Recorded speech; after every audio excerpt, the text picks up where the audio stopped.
Oh my goodness. Travis teased this last night. He gave us a wonderful little tease last night, and oh boy, did he deliver. That, holy crap. Holy crap, holy crap, holy crap, holy crap, holy crap. Where's my shit? Where is my shit? Browser capture. Here it is. Okay. You don't need to be in watch party. I'm sorry. I'm moving scenes around and it's going to activate. There we go. Holy shit. So, this is fine. This is fine. We're at DEF CON what the fuck with this. So, if you don't know, what you don't know is a lot. Over on Twitter, Fanology and Critical Role just announced that there is going to be a Mighty NEIN series on Prime Video. Yo. Can this? Thank you. Can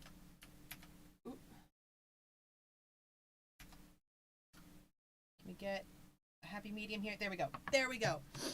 Y'all. Okay, we're pausing the music.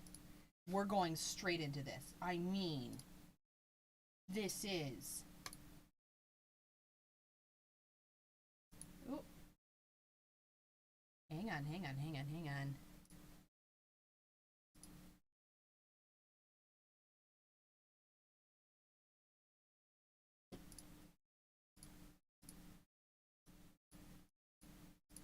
Come on.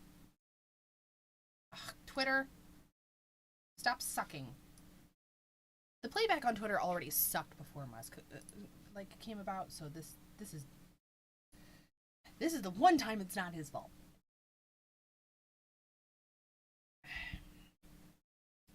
Okay, then get me out of the fucking full screen. God damn.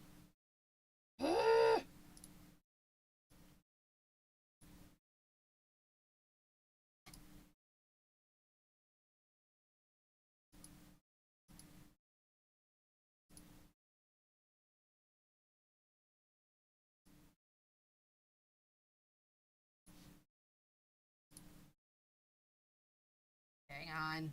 We are experiencing technical difficulties.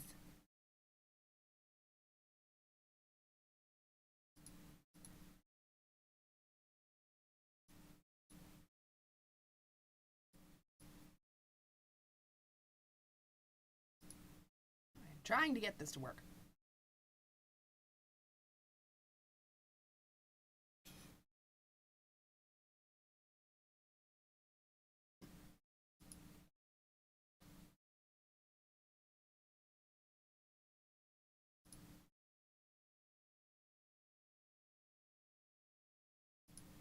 It looks so good. Empire. I protect him. He's my boy, and I keep...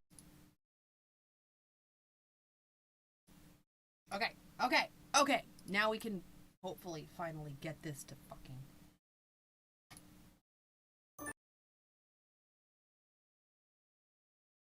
I'm asking you to open your heart to chaos. I'm either very unlucky or cursed, and I don't believe in luck. I am your god. Long may I reign. I want to unlock these mysteries. I want to dive as deep as I can into that ocean of the unknown. I am of the Empire, but I am no friend to the Empire. I protect him. He's my boy, and I keep him safe. You need me more than I need you. More than I need you. Why are you like this? Twitter.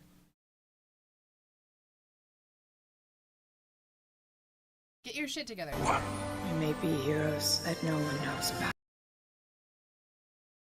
I swear to God. I swear to God.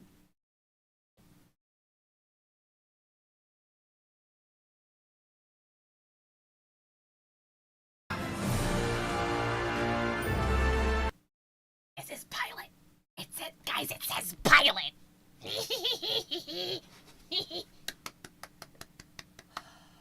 Okay, Twitter. It says pilot. If Twitter their playback would stop sucking.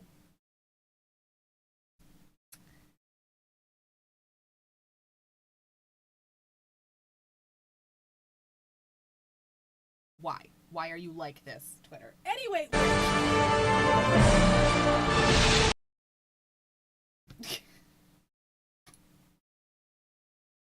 We're getting a Prime 99 series, which is super exciting, and I don't like you, Twitter. You're the worst. Yeah. Can you maybe... To open your heart Okay, we'll do it one more to time. chaos. I'm either very unlucky or cursed, and I don't believe in luck. I am your god. Long may I reign. I want to unlock these mysteries. I want to dive as deep as I can into that ocean of the unknown. I am of the Empire, but I am no Molly. friend to the Empire. I protect him. He's my boy, and I So keep I'm him not- safe. You need me more than I need you. We may be heroes that no one knows about.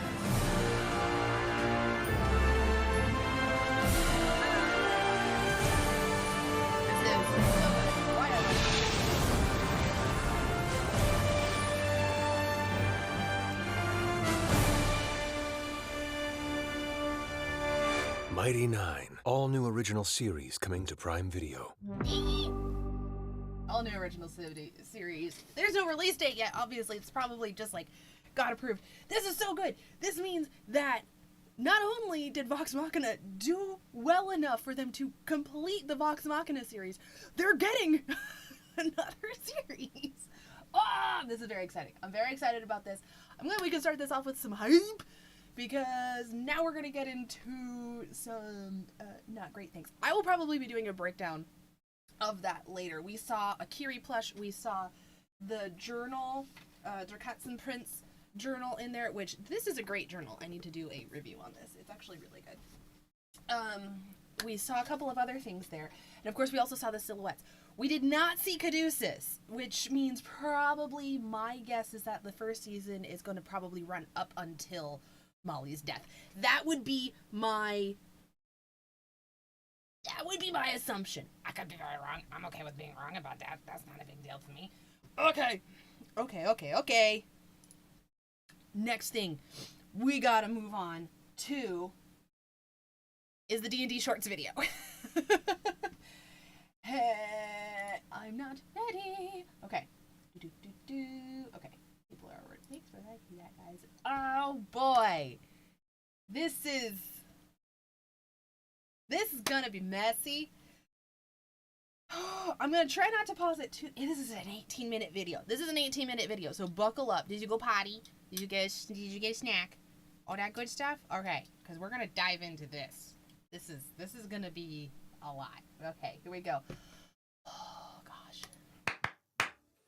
Over the last couple of weeks, several Wizards of the Coast employees got in touch with me regarding the ongoing situation with the OGL, as well as the general environment and plan for the future at Wizards of the Coast. They've told me everything they can, and I've been sharing some of that information as the OGL develops. Today, in this video, I'm just going to share everything. I and others have confirmed these people are who they say they are. You can check the description below for a full explanation of the process I went through to verify that they were legitimate. Everything that I'm going to show you in a second has been checked and verified by multiple Wizards of the Coast employees. So I feel this is the most accurate picture I can give of the current situation. I'm going to be showing lots of direct quotes, so I'm color coding them so you can see that if a quote is red, it came from the same person who said another quote that was also red, etc. That's the key right here. But even when I'm showing a quote from just one person, remember that the other employees have read that quote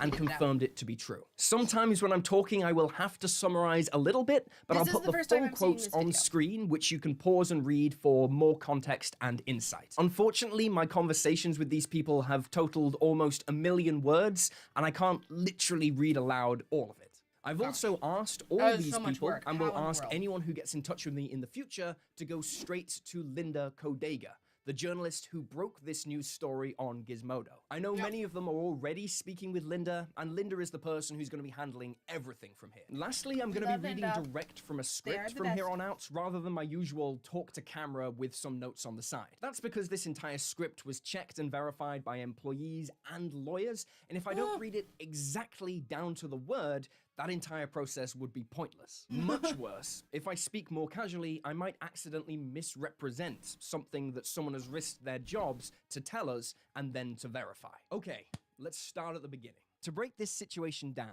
why there's a new OGL and the future plan for D&D, we gotta talk about this guy, Chris Kao.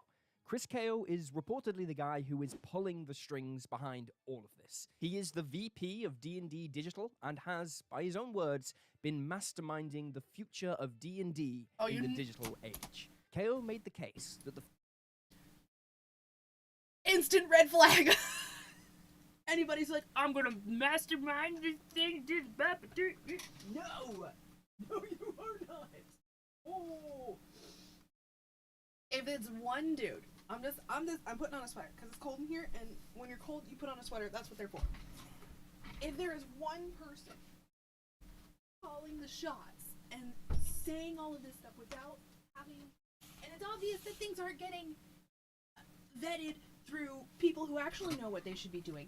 If it's one guy who's like, this is what you're doing, fall in lockstep and all, and like your feedback is welcome. We know that it's not. We know that the feedback is not, in fact, welcome. So if he's just steamrolling this and he's like, I am the mastermind of the digital age of D&D, big red flag. Big red flag. I don't know why that switched over. It did, though. We're moving. Oh, it's probably because I have it on a hotkey, and I need to remove that hotkey. Anywho.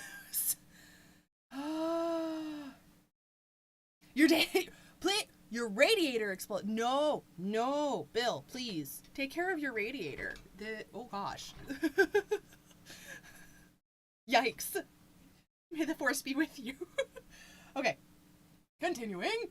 The future of D&D is digital play, and all investment should be made purely in that direction. But to do this, he reckoned there were a couple of problems.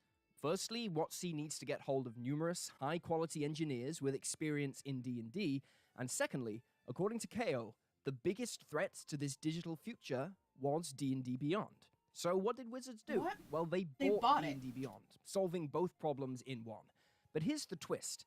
Apparently, Chris Kao was surprised by this move. He didn't really have plans for D&D Beyond. He already had teams working on a competitor to Beyond. And here's another problem. Kao allegedly still doesn't like D&D Beyond. In fact, there was an internal communication at this time with the mission statement of destroy D&D Beyond.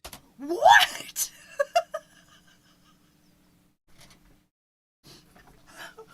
Well, they done did that now. We may have taken care of that for you. No! What? Making your okay.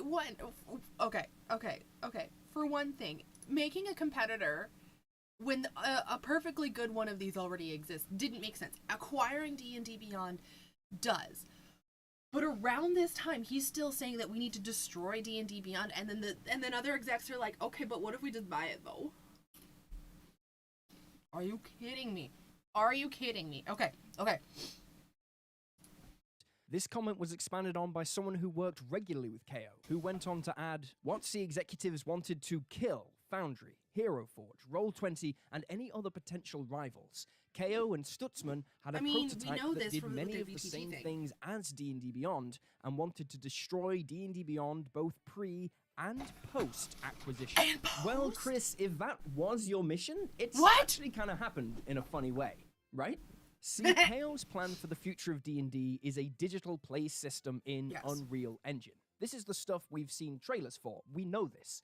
This will completely change Dungeons & Dragons. Forget everything you think you know about the game. Apparently, their plan is for physical books to become more like treasured collectibles. Sure, you'll be able to buy them, but they're not really going to be the focus at all anymore. Kao's background is in digital gaming, something he apparently brings up in almost every... no! Second red flag. Motherfucker works for Zynga. Worked for Zynga. I hated Farmville. Ugh. Sony Online Entertainment, that's also a red flag. Zynga! Ew. Ew, Becky. Ew. Every meeting he has. Dude is very proud of the digital gaming background. To quote one employee on his plans, yes, there was, and still are, plans for the Unreal Engine system to include numerous in-app payments to generate revenue. This Nobody's again surprised. got confirmed on the digital side, and I got a full breakdown of the aims for this upcoming VTT. Chris wants to end all homebrew on D&D Beyond for the free tiers. No more free homebrew. He also believes people should pay much more at both the Master and Hero tiers. No. They want groups to be able to play without a DM, and individual players to be able to play without a group. The aim is a situation where you can purchase a single module, plug and play in their VTT, which will not exist on D&D Beyond. They also want way more regular content, coming out monthly, like Redacted said, replacing the current system of quarterly books. I want to note here that... Just like they started doing with Magic. Do you remember what they are doing with Magic is they're making much higher price, much more frequent releases in order to hyper monetize this. They're doing the exact same thing to us as they are doing to Magic the Gathering. Magic the Gathering whistle blew this. Like this oh no. Oh no. No free homebrew has been directly contradicted and refuted by the D&D Beyond Twitter account. Right. I don't know if that means they've changed their minds at Wizards based on the negative response to the leaks, or that these employees I've chatted to weren't informed of a recent change on homebrew that was made at the executive level. But back to the actual product. Think tile sets, virtual miniatures, apparel, armor, weapons, and spell customizations. In addition to cosmetics and customizations, they'd have tailor-made adventures designed for the new virtual tabletop that have scenario or encounter-based DM assistance, likely what's been referred to in other leaks as AI DMs. So anyway, let's talk about AI DM assistance. It's still bad. the plans for money in this VTT. You're going to be pushed to buy cosmetics. Cosmetics for your character, attacks, spells, abilities, all those animations will have microtransactions, and it's going to be a subscription-based source. The highest tier that gets you the regular content drops you can plug in and play will be $30 a month. This $30 figure has also been contested by D&D Beyond on Twitter, although everyone I spoke to who was close to the D&D Sandcastle team, that's the internal team making the VTT, gave that exact number. But bear in mind that this VTT is going to be its own thing. So Wizards could truthfully say, we're never going to make a $30 D&D Beyond tier. It's just the virtual tabletop with all of its cosmetics and skins that are going to cost $30 a month. Ew, Becky. But this VTT isn't D&D Beyond, so that might not be the guarantee that they are implying. So that's the plan, anyway. But Chris KO's digital future has threats, and that's where the real point of the OGL comes in. These are the real aims of the OGL. 1. Apparently WotC and Hasbro are struggling to legally remove third-party pirate sites, like 5e tools from the internet. The original OGL just gives these sites too much flexibility. Secondly, quote, they were really worried about the proliferation of mobile apps for D&D, and the current OGL allows for them. Rather than make sure the official version of the OGL is the best for the community, it's really there to provide a basis upon which to take legal action against others, including VTTs. This tracks a lot with WotC's proposed OGL 1.2, where they're aiming to stop VTTs from creating spell animations, etc. This is an attempt to stop other VTTs offering a similar service to their own. This is why I believe that the open D&D movements cannot succeed 100% in the way that we want. It seems literally impossible for Chris KO's digital future of D&D to allow the current OGL to stick around. Wizards have invested hundreds of millions into this new way to play and monetize D&D. They really can't stop now. Obviously, we need to keep fighting for the best possible OGL we can get that does the least harm to the community, but in terms of literally keeping the old OGL 1.0a, I don't think it's it's gonna happen. I've got to point out here that several people made a special mention that the new OGL wasn't really intended to impact the D&D homebrew community. The harm done was just kind of a byproduct. This is probably why the new OGL 1.2 was so forthcoming about offering a better deal, at least in terms of the rights you have to your content. Editing, it's a terrible deal, just better than it was before. Still bad, though, with lots of loopholes. Oh, no. Thanks, Phil. No, go take care of your things. Oh, gosh. I'm so sorry. Content. But now we're on the OGL. You might wonder what the internal response to the OGL changes was like. From the senior employees' own accounts, the design team knew that this OGL 1.1 wouldn't play well with the community, and some even spoke out. Lower-level employees didn't have that insight, but they talked about how they didn't hear about the new OGL until the absolute last minute, and by that time, they were just told it was happening. But even if they had spoken out, the teams simply don't have the upward power to sway the executives, and most of the execs just don't really understand D&D. Kale Stutzman, the head of digital game design, and his team have a game of D&D every Friday. This guy plays the game for sure. But Chris Ko does not play. Allegedly, he doesn't think he needs to play to understand what the community wants. One source mentioned that Chris believes his experience with MMO video games and mobile games is enough, and it's all the same anyway. This is the dude at the table who thinks that they can play Skyrim in D&D. That's that dude. Never played it before, but was like, it's like Skyrim, and is it? No, fuck, it is not.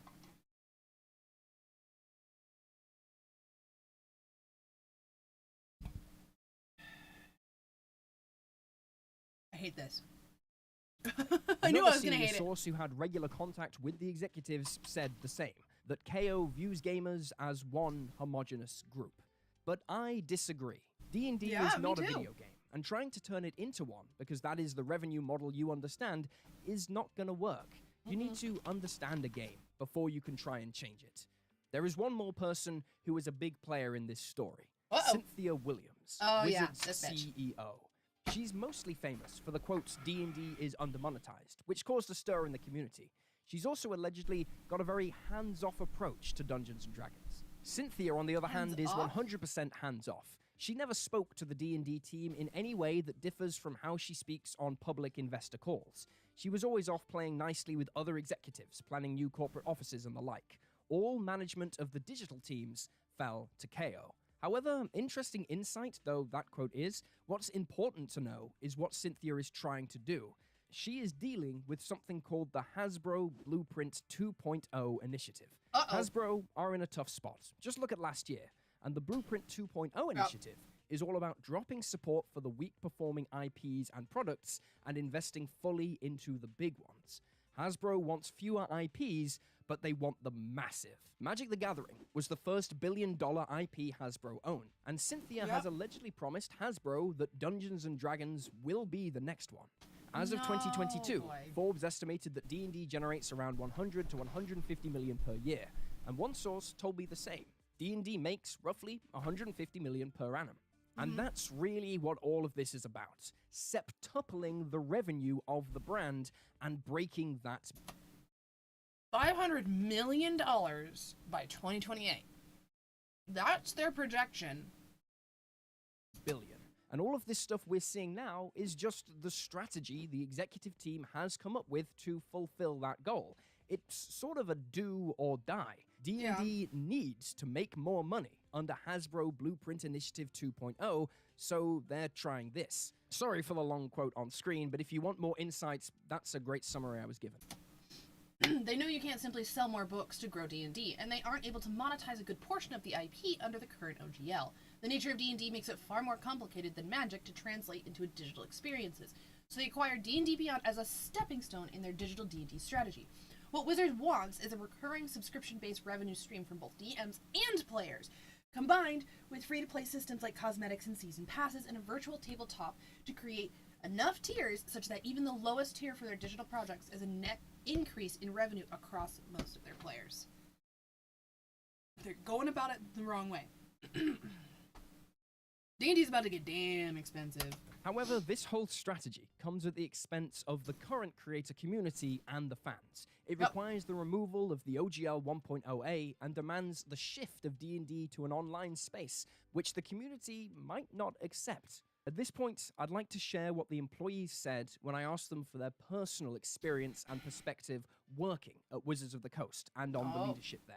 I'm not going to read every quote aloud. I cannot reiterate enough how much entitlement and arrogance is involved in the way that the executive leadership team operate and treat the D&D sharing them on community. screen now. I asked for this because Cal is a terrible manager, and many of the key departures that plagued Arena were attributed to him and his threatening outbursts. Ew, Becky. Because I think if we're going to understand the full picture, we need to understand the human experience. I have never once heard management refer to customers in a positive manner. Their communication gives me the impression they see customers as obstacles between them and their money. Of those closest to it. Please pause and read these quotes for a full picture of these people's experience. The greed and arrogance being portrayed by the executive team is absurd. They honestly view the whole D&D community as their cash cow and are trying to take away other businesses' access to that. With the management at Wizards of the Coast. Nope. We are not. We are not gonna go and bark at the invisible whatever the heck that Gus is barking at. I guarantee it's air. He probably farted and got spooked. Andrew. No, ma'am. Silly dog. To summarize how I interpret these people's thoughts, you can get a sense of from the Glassdoor reviews, and it's plain as day once you get there. It's an old boys club in the worst ways. The exception in this is the game design team, but we are explicitly banned from interacting with them.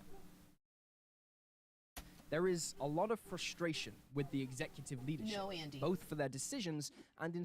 Cal verbally attacked many individuals across the company. To my knowledge, almost every person he attacked has now left the company, since it was clear neither the leadership nor HR were going to do anything about it. The way they treat others in the company. I saw many accusations of rudeness, bullying, disinterest, and disrespect to the people who are working under them and the wider D&D community. Sadly, I believe these types of experiences are not uncommon at all from many people who work. That's the big dog being an idiot. My grandma's dog. Okay, we're gonna go back and we're gonna watch. I'd like to share what the employees said when I asked them for their personal experience and perspective working at Wizards of the Coast and on the leadership there. I'm not going to read every quote aloud. I'm sharing them on screen now. I asked for this because I think if we're going to understand the full picture, we need to understand the human experience of those closest to it. Please pause and read these quotes for a full picture of these people's experience with the management at Wizards of the Coast. To summarize how I interpret these people's thoughts, there is a lot of frustration with the executive leadership, both for their decisions and, in some cases, the way they treat others in the company. Cal sounds like a terrible person. I saw many accusations like of rudeness, bullying, boss. disinterest, and disrespect to the people who are working under them and the wider D&D community. Sadly, I believe these types of experiences are not uncommon at all from many people who work in large companies. However, I was also told some positive messages too, including personal thank yous to Jeremy Crawford and Dan Rawson, who was very new at the company, and I was asked to shout out and thank the middle management and senior team leaders. Finally, in a previous video, I mentioned that I'd give information regarding Ray Winninger, trying to keep your people safe from executives who are bad actors and just like absolutely terrible is so hard, and the people who do that at companies are the real MVPs. So good job, middle management. Good job, guys. Keep it up. That is a hard job to do, and it's terrifying because if you say the wrong thing, you get fired. Like, too, including Jeremy is a lovely guy and with a genuine passion for D&D. I have fairly regular meetings with him and have a lot of time for him. Personal thank yous to Jeremy Crawford. From what I've seen, Dan Rawson is awesome. He slapped the hands of Cal and Stutzman and is in the process of standing D&D Beyond back on its feet. Way to go, Dan! It's gonna be okay. And Dan Rawson, who is very new at the company, and I was asked to shout out. There are many good managers and senior managers at the company who really do care for their teams, work to make their jobs better, and try to and try their best to shield them. That's so and hard. thank the middle management and senior team leaders. Finally, in a previous video I mentioned that I'd give information regarding Ray Winninger, former executive producer for the D&D studio, who silently disappeared from Wizards of the Coast last October. To my knowledge, and all I could find, he left with no formal or public thank you or goodbye from Wizards of the Coast. However, when finalizing this script, I decided that the story is actually very personal, and it is Ray's story to tell, when and if he ever chooses to. What in the hell? Sorry for the radio silence in the midst of a sorely needed long rest. I have indeed left WotC, having accomplished the ambitious goals we set when I took over the D&D team. However, when finalizing this script to tell, when and if he ever chooses to, his departure is not directly relevant to this OGL situation. All I'll share is that everyone I spoke to speaks with fondness and gratitude for Ray. I feel his departure is a loss for Wizards and the community. I believe it's not in the long-term interest of either the D&D community or the D&D business for WotC to move forward with something like the leaked plan. I hope the people running the show either reverse course or prove me wrong. With Ray gone, most of the direction for D&D will come from Chris Kao, with Kyle Brink playing a very diminished supporting role. Kyle Brink has been executive producer at D&D for 7 months, but when Ray left, he moved in to pick up his role too. He's the guy whose name was put to D&D Beyond's public apology on Wednesday. This is about where we reach the end of my conversations, but I did want to read out in full one important quote about Wizards of the Coast. I asked the following question. In terms of the day-to-day work at Wizards, is it a positive environment? I understand in times of crisis, it's likely infuriating to see execs shut out the ones experienced with the community and blunder onward, but generally, under their leadership, are people happy there? Here's the answer I got. Again, this is one person's assessment. They don't speak for everyone at Wizards, but it was also read and approved of by 4 other employees who agreed with this summary. I sincerely wish I could give you some good news right now. I feel like I had finally achieved success when I decided to join Wizards of the Coast. I was eagerly anticipating it and hoped it would be a wonderful place to work. This is heartbreaking. Sadly, based on my experience, it's not a good environment. I keep in touch with people from all areas of the business, including the MTG teams, D&D Beyond, D&D Sandcastle, and the D&D Studio team. Even though the executive leadership claims to care about people, they repeatedly show that they only see people as resources to be used and disposed of when they are no longer useful. Employees have secret groups set up in Microsoft Teams. I had to ask what that was. It's apparently the internal tool for communication that WotC uses to discuss things where information can't make it back to... Think of it like Slack or Discord for big executives. For big, for businesses and stuff like that. Microsoft actually, I think, made it in response to Slack and then tried to absorb Discord a couple years ago in order to try and make Teams look more like Discord and Discord look more like Teams. Anyway, to HR or the executives. That's not behavior that happens in a happy office. People are overworked and underappreciated. Some fear for their jobs. So in my experience, no. The atmosphere isn't happy in general. That is And that's everything I was told, heartbreaking. but I'd like to add a few important notes at the end. Firstly, I believe these employees came forward to me because I have a large reach online, and they were familiar enough with my content and me to trust that I would keep their identities safe. But the impression I really got when we spoke, especially when we spoke face to face, was that they really wanted me and you to understand that they are also unhappy with what is going on. The main message was that they are on our side, and this wasn't their doing. The design team are kept very visible and public as a part of D&D, but they don't have any say on this OGL situation. Mostly, talking to these people made me sad. It should be obvious from their quotes that these employees at least are not happy at Wizards of the Coast. That is bad. Obviously. You should not have employees who fear speaking out, who fear your executive leadership. I just realized my lights aren't on, so let's just... Anyway. Who fear executive leadership, and who think that even speaking out against current initiatives is going to cost them their jobs.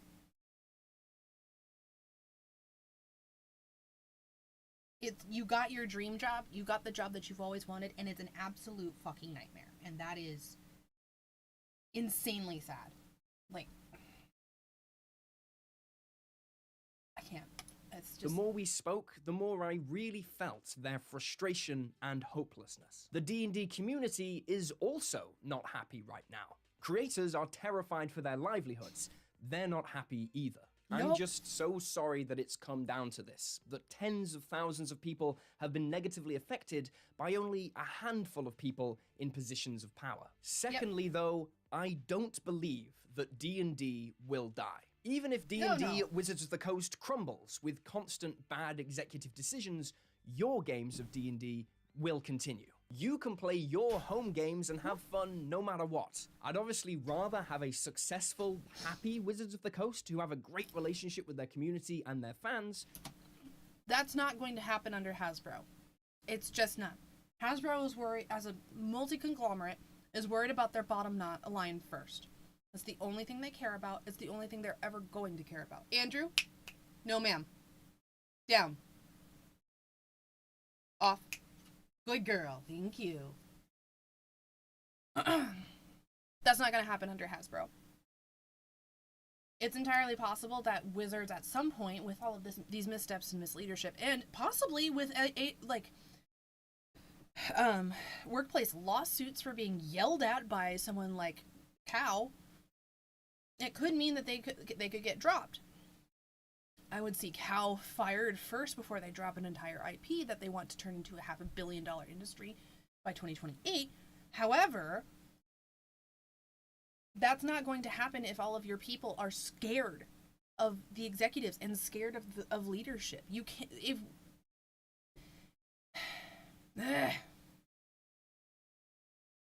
Yeah, it's absolutely Hasbro who's behind it. And it's gross. It's so gross. By the way, hello Bad Joke Gaming. Thanks for coming in.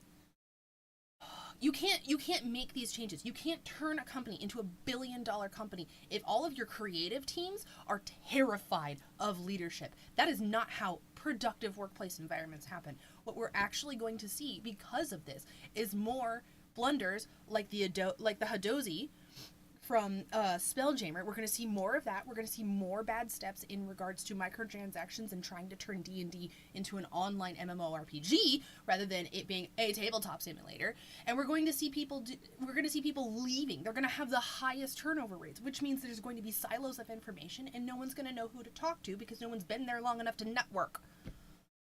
Anywho's, okay. But if that isn't possible and they just tear themselves apart by being jerks, I do think the game will still survive. But yeah, there's nothing left for me to tell you. I promised the people who came forward that I'd share what they told me safely, and I have done. Promise kept. I'm finished. I hope the information gives you some more perspective on the internal workings at Wizards of the Coast, and at least insight into how some employees are feeling about this situation. At very least, it shows this whole thing isn't black and white. The OGL has a lot of people really angry and upset, but as you can see, at least some of the employees at Wizards of the Coast are on the community's side. Anything else I get is getting passed straight to Linda Codega, so keep your eyes on Gizmodo for any more breaking news. And I think that's everything. See ya. Amazing. Amazing. So yeah, the OGL isn't great. The OGL is actually pretty bad, but also...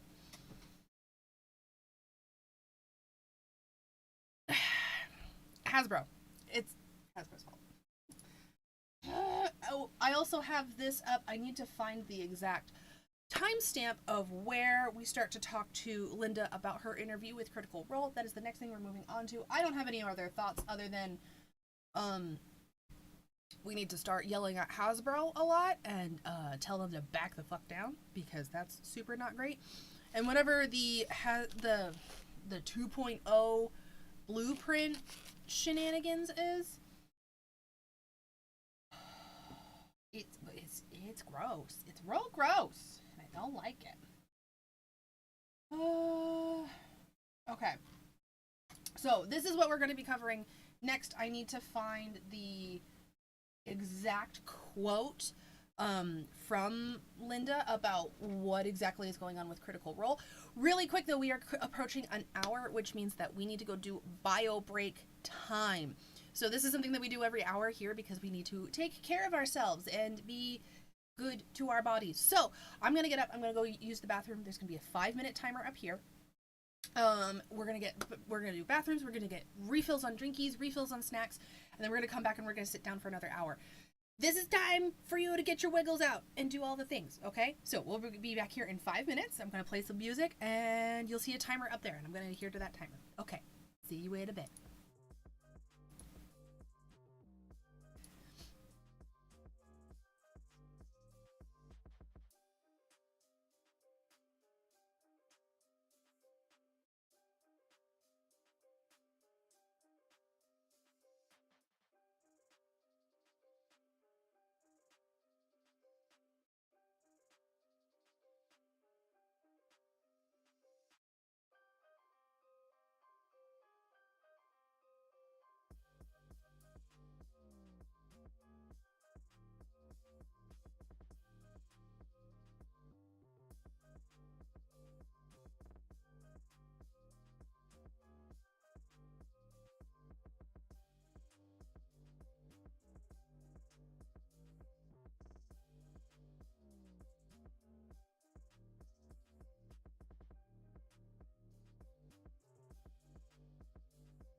Hello, we are back.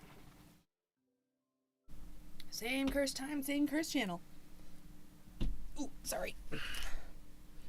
Probably a terrible noise, and I apologize. I'm just trying to move the mic closer to my face.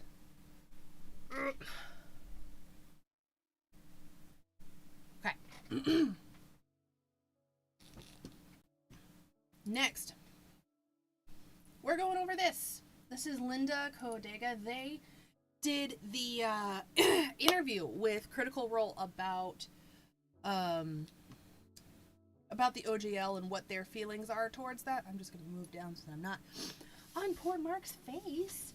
And so let me see if... Do we have timestamps in here? We don't have any timestamps. Episode... Okay. Well, we don't have anything like that here. Okay.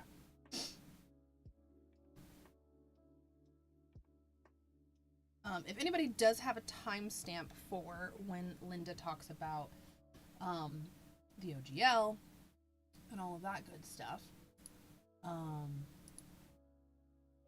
or Critical Role in the OGL and stuff like that. That would be Hello, super great. everyone. Battlezoo Eldamon, but I feel like at this point people are paying more attention to tabletop news reporting just in general, since now Wall Street investors are looking. Okay. This is the only thing you cover. I was like, they are very busy. Yeah, I mean, I still work at a breaking news desk along with everyone else at IO9. Mm-hmm.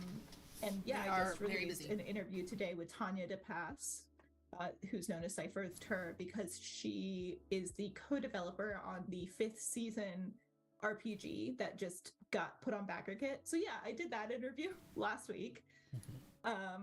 I wrote about the new Honor Among Thieves outside of the industry. So genuinely, I really hope that people feel like they can talk to someone outside of Binding of their Isaac shirt. little Hey, bubble look at industry to get attention to it. And like, yeah, so it's very much along those lines. And when I say cut your losses, I sort of mean like, when will people like, Oh, they're explaining. will it take for people to accept that Wizards of the Coast has changed and like, oh yeah, like they've changed, I'm going to sign the 1.2, or I'm going to like sign on to the 1.2? Or at what point will you like personally, individually decide like, I'm not going to support Wizards anymore? You know, there are better companies, there are better companies. That, I mean, for a lot of people, that happened as soon as they saw the OGL. So, I think that they are explaining that a little bit better. It's sometimes very difficult to explain yourself in a tweet, so I get that. Like an interest rate or something, those can be placeholders. So, or URLs for websites. So, I talked to my editor and I was like, hey, I think that I've got like a big scoop. I think that I need to focus on. Oh, this would be this. Okay. Go and watch this Chase interview. Street was still talking about like the line in the sand and what to do, and saying that. Okay, we're still talking about these. What's your class gonna be then? that's a good one. Probably monk. The whole thing Love a good where monk. like people, like famous people, would go on to like Animal Crossing talk shows. Like Danny Trejo went on like a talk show at his Animal Crossing avatar, and I was like, I've gone into another universe. Okay, we are still looking Remains for to be seen. the. But I think that the fact that Critical so Role many statement. people are saying that they want to divest from playing Dungeons and Dragons and divest from Wizards of the Coast in general is really, really heartening. And I hope that more people will, like the GMs and DMs will like go to more systems, teach people more systems, and people will start to realize that if they learn like how Powered by the Apocalypse works, like this one system, they have access to dozens of games. Right. Yeah, sorry, direct message. Oh, I thought you were, I thought you were actually playing a game with them. I was like, wow, that's really cool. Yeah, I thought you ran a game for D and DnDShorts. I was like, why have I never seen this? I know. I was like, wow, that's watch cool. That.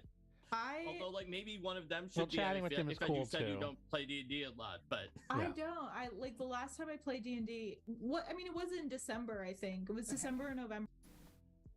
Less about I would being absolutely watch a one distracted, shot with those guys. because the destruction is really only happening on social media. I feel like a lot of people are going into the feedback form and actually like talking about it.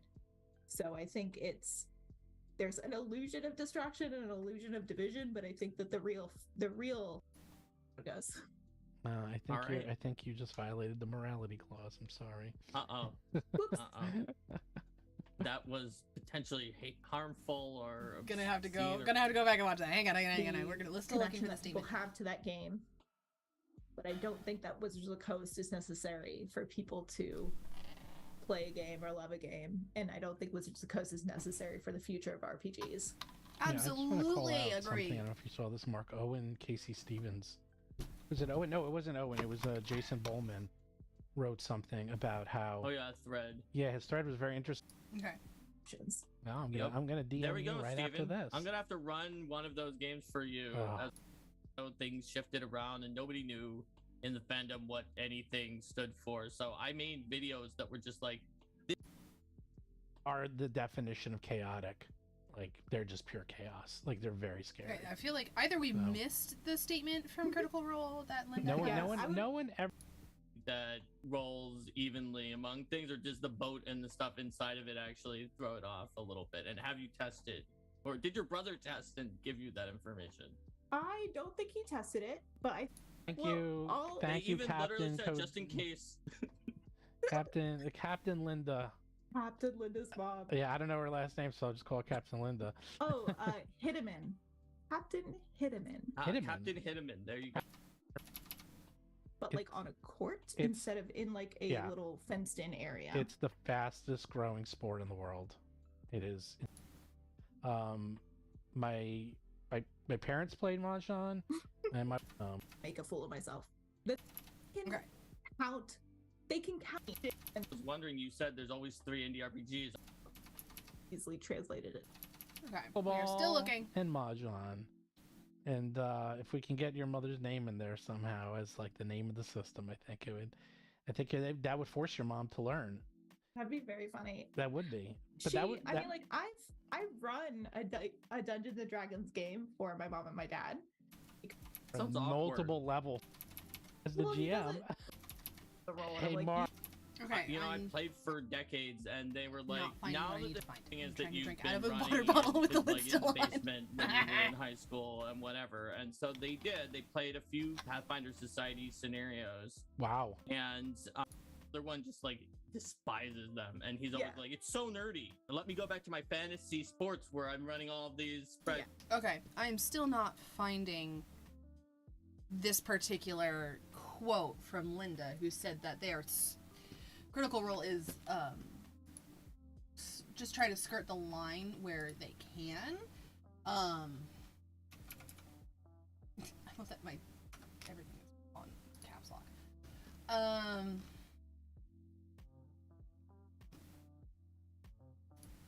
Didn't get any exclusive, but we got to look at the announcement. Oh, very cool. Titmouse will be animating the Mighty Nine series. Yay! Titmouse is still in it. Okay, I'm very excited.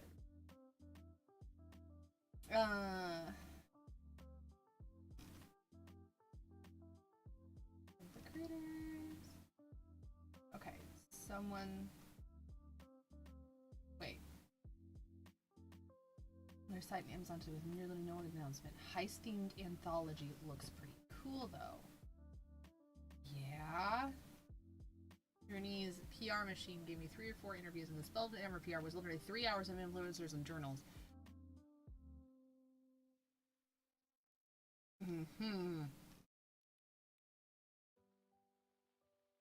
Okay, we are trying to find the quote from Linda Codega that says that Critical Role is just trying to skirt around.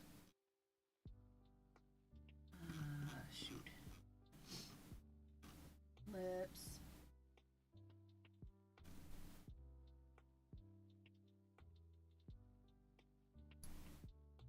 Whoop. Nope. I'm trying to look at the reply. Twitter. Really great interview.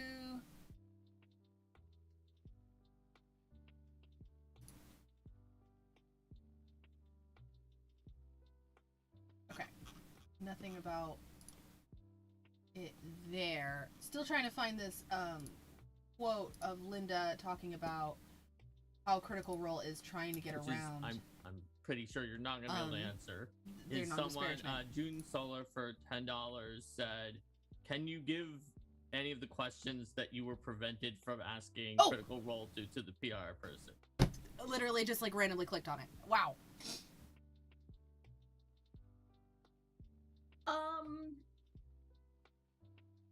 Can I? I mean, probably a lot. Well, let me ask you a different way, maybe. Maybe? Were you prevented from asking questions, or would you just ask questions they just wouldn't? That's the start of it. answer them? Thanks for that, Joe Gaming. So there were. I just like randomly clicked on it. That's perfect. So that's at I'm just gonna put it here for my own. That's at about 22 minutes in. I asked some questions, and like just as Matt and Marisha were like either like thinking about it or like looking a little confused, the PR person would speak up and be like, "We're not answering that question." I'm so glad that they have a so it PR wasn't person. like That's really good. They told me not to ask questions, or they were like, "You need to pre-submit questions." It was very much like I was sort of asking some really tough questions in the moment. Good. I can tell you some of the, like, one of the questions that was denied was about contracts. Yep, that makes sense. And They're not allowed to talk about contracts. Yeah, so I because mean, like, that's in an those NDA. things were just like, I asked about contracts, Hello? and the PR person was like, "Absolutely not." And I'm just like, good. Okay, let's talk about unions. So, But at least they didn't give you like a pre-approval list or something. I mean, Yeah, there's no pre-approval That at least list. shows integrity on their part, that they let you ask the questions, even if they don't answer them. They at least let you ask them, which is nice. yeah, I think it's one of those things where Critical Role, and we talked about this before the stream, but Critical Role are like consummate professionals. Absolutely. These are guys who have been in Hollywood for years. They have been working with Critical Role for like a decade. They are so buttoned up. They are so tight. We had a great time on the interview that we had together, but these guys like walking a line, and they are so good at it. Okay. It's pretty incredible. So I think that like the interview will be very interesting, if only because like people will be able to see, I'm like, this is how someone walks a fucking line. Yep. It's pretty incredible. It really is. When is that going live? Do you know when your interview is going up? We're trying to get it out in full tomorrow, but Okay. we don't know for sure when it's going. If when it it's goes going live, up. we will make sure to go and check that out. But yeah, my team is small. My video team is small. Like, God bless them. But they're working very hard to get the whole thing up. Linda, can I come and work That's with you? fair. I don't think So I can. June for Gizmodo doesn't want me. $10 responded and said, "If you had been able to get an answer for your contract question, it would have cleared the air, but not answering leaves ambiguity." Yeah, I think it's also like we are going to have to read in between the lines a lot with this interview. I think that not answering is definitely ambiguous, but I think like they have to that's be on purpose. You know, I think that they have to be ambiguous at this point, because as far as everyone knows, including me and everyone else, there are contracts and they are still in effect. And who knows? It's one of those things where it's just, I'm still getting people wilding out in my comments saying that their ambiguity speaks more than anything else. And I'm gonna say it, and I'm gonna keep saying it, and I'm gonna keep saying it until y'all, I mean, not y'all, but some of y'all listen. Non-disparagement means you can't talk crap about the people who are giving you money. That is what that means. Almost every single sponsorship contract has that. If you accept this payment, you agree that you can't talk shit about us. That's how that fucking works. I have seen these contracts with my own eyes. I have not seen Critical Role's contracts, obviously, but I have seen NDAs with non-disparagement agreements along with sponsorship contracts. That's how this shit works.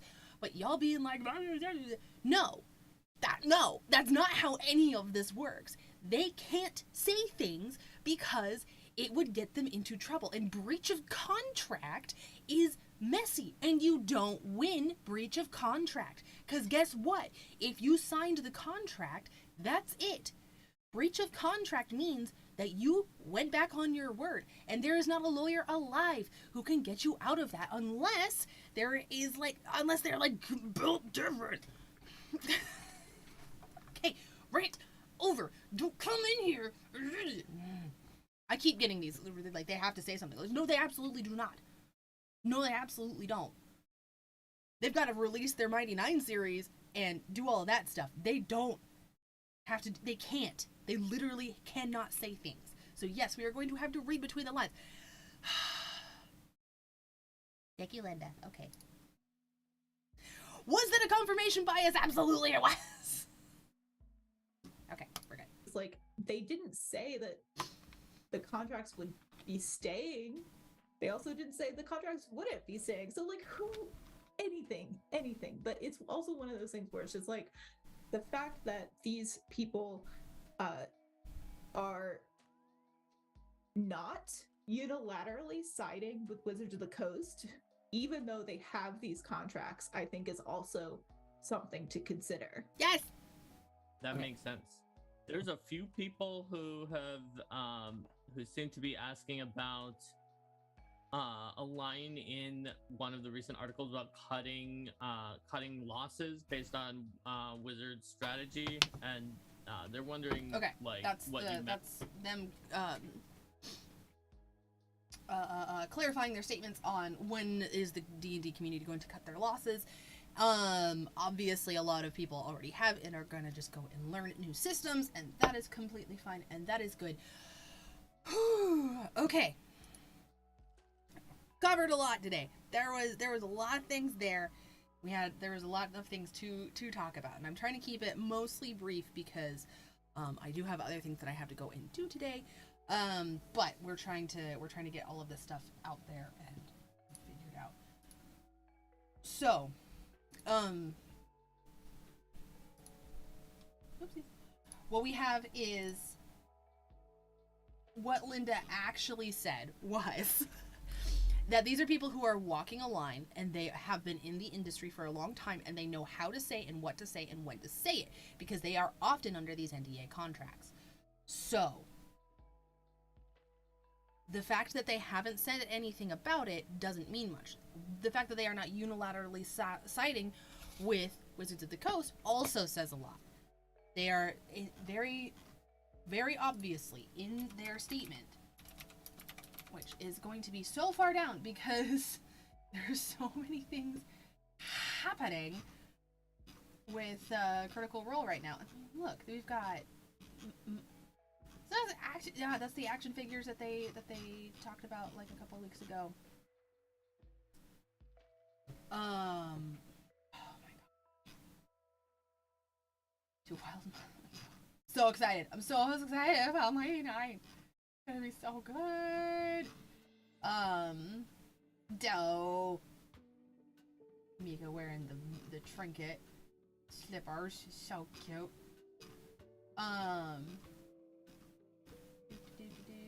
Marisha's gonna be in Creator Clash. That is the other thing that we need to cover.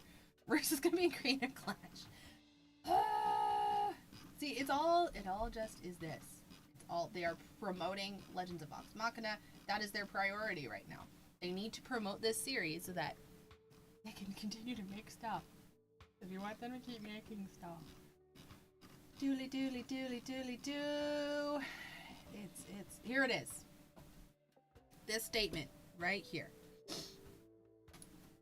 Switching over to browser capture. This statement right here. Critical Role has always supported creators and game development in the tabletop space. They're not saying D&D. They're not saying Wizards of the Coast. That is what they are saying. That is exactly why we launched our own game publishing company a few years ago, because we believe that broadening the field of creators boosts the entire industry. I don't know how else to show you that is reading between the lines. Oh, that's a promotion and a half. Hello. Goodbye. Twitter's like, you want to follow this person. Oh, I know. I'm good. Thanks. Goodbye. But what they are promoting right now is Legend of Vox Machina and Mighty NEIN and merch, because that is what they need to do. If you want to support them and make sure that they have lawyers so that they can get out of these contracts, then go buy merch. So here's the other thing that we need to talk about. Creator Clash. April 15th. Marisha is fighting Haley Sharp. I watched Haley Sharp's bout in the first Creator Clash. She was very, very good. So this is going to be very interesting to watch.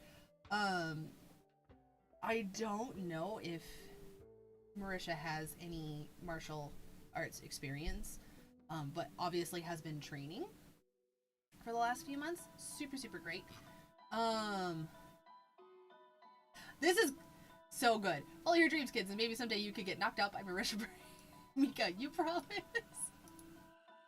Mika is so cute. One time she punched me in the face and it was awesome. Oh, goodness. So, there we go. I'm going to figure out a way to cover Creator Clash in a really good way that won't take away from the charities. It's a charity event, so like I can't also live stream it. That's scummy. So I'll just be promoting it, and then I might record my reaction to her fight. This was 15 years ago, but 15 years ago I earned a blue belt in Taekwondo, so I know a little bit about strike martial arts, just a little bit. So, but it's been 15 years, and I don't think I could do that anymore. I used to be able to go 3 1-minute 30 rounds in full gear, but I don't think that's a thing for me anymore. I could probably get it back up to snuff, but today is not that day. I'm trying to think if there's anything else that we needed to cover other than we should just definitely go back and watch the Mighty Nine announcement again for reasons, because I'm very excited about it. Oh, I got the Mighty Nine makeup set, and I will be doing a review of the the Hip Dot Mighty Nine makeup set. Spoiler alert, it's good, but a little difficult. Not for beginners. That is all I'm gonna say. I'm asking you to open your heart to chaos. I'm either very unlucky or cursed, and I don't believe in luck. I am your god. Long may I reign. I want to unlock these mysteries. I want to dive as deep as I can into that ocean of the unknown. I am of the Empire, but I am no friend to the Empire. I protect So him. excited. He's my So boy, excited. and We I got the keep him minis. safe. You need me Are you gonna be dumb? more than I need you. We may be heroes that no one knows about. Symbol of the Wild Mother, kind of. D4, D100, D12, D100, D8. Oh, it looks so spicy! So good! So excited! And then we just got the selects. Mighty Nine. All new original series coming to Prime Video. I'm so excited. Yes, I'm gonna watch it again. I'm asking you to open your Okay, so we've heart got Jester to chaos. talking. I'm either very unlucky or cursed, and I There's don't believe in Yasha. luck. Trying to find details. This is how I do my frame-by-frame breakdown. I am your god. Long We've got Kiri here. We got Kiri here. We've got Laura's enormous D20 here. Oh, that's one of the like multicolor pens. I'm gonna move my face. Hang on. And I see a rainbow pencil pen here. may I reign. I want to unlock these mysteries. Molly. I want to There's dive as Essex. deep as I can into that. There's the DM screen. Ocean of the unknown. I They're am cuts of and the prints? Empire, but I am no friend to the Empire. We've got Yasha, Beth, Not, and Molly. There's a note. Whose notebook was this? Because I think, wasn't this someone's notebook in the first campaign? I'm actually not sure, and I'm going to have to go and check. Got a D20, a D12. That's a D6 there. Got a D. That's another D10 there. Purple and blue. We've got a jar of rose petals, and I think that's a jar of chamomile in the back. Empire. I Sure. protect him. He's my Not. boy, and I keep him safe. You Pray for Sam need Regal's me. voice. Okay, this More is than- interesting. This is Ashley's setup for the current campaign with all of her stuff here. So that's interesting. This is usually a symbol of the Wild Mother, which makes sense. This is Ford talking to Ukutoa. I need you. We may be heroes that no one. Oh, hang on. Who dat? Who dat? Let's rock this back a little bit, see if we can find a more clear frame. That's not Molly. Molly, unless they moved Molly for this shot. We may be heroes that no one knows about. Oh, interesting. They moved Molly for this shot, so there's Veth. I don't know where Yasha is. Move her? I think that's Caleb there. There's Veth there. I think that's Yasha there. So they moved Molly. Jester, there's Bo, there's Ford. I'm looking for like all of the little details in the background. The map roll there.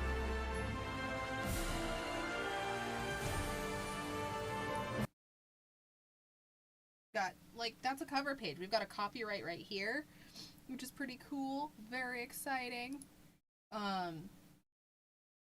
On the top of the map, which is interesting, in like this little box like you would use to ship something, which is that's cool with the hay and stuff. But no cat, no caduceus.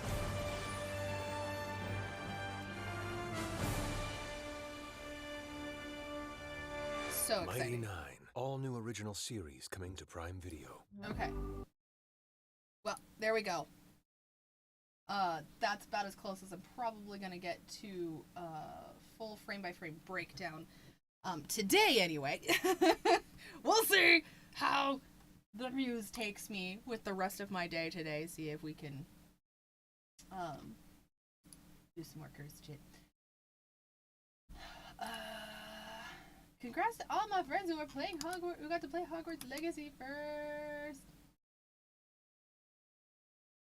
You know that when CR announces that, you feel, poor Arsqueeve. Oh, okay. So we have go send love to Arsqueeve. Okay. Okay.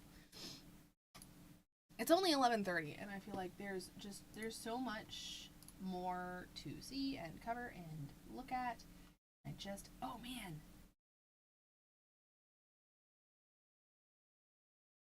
James is revealing his gameplay. I'm so excited. Okay.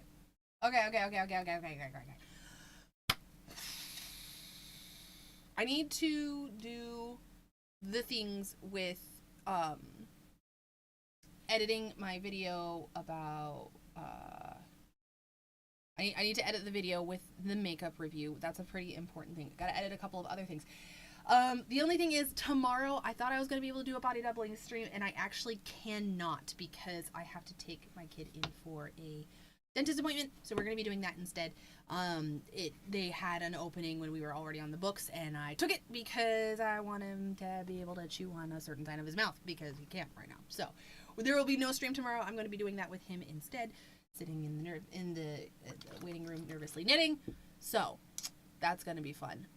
But we are going to be doing a watch party over on Twitch. I can't do watch parties on YouTube because of copyright things, but Twitch allows me to do that in a way that I don't infringe on copyright. And we're going to be watching the next few episodes of Vox Machina Season 2. So if you want to go and do that, you should go check me out on Twitch, Zoe Fleischer.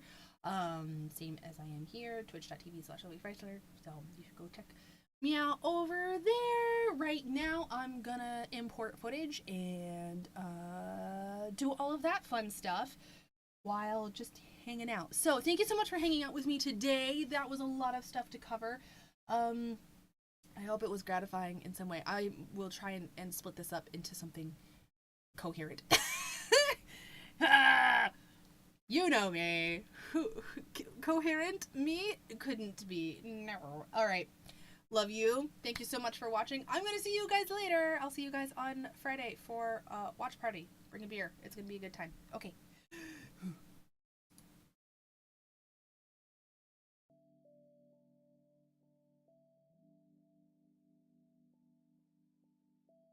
Thank you.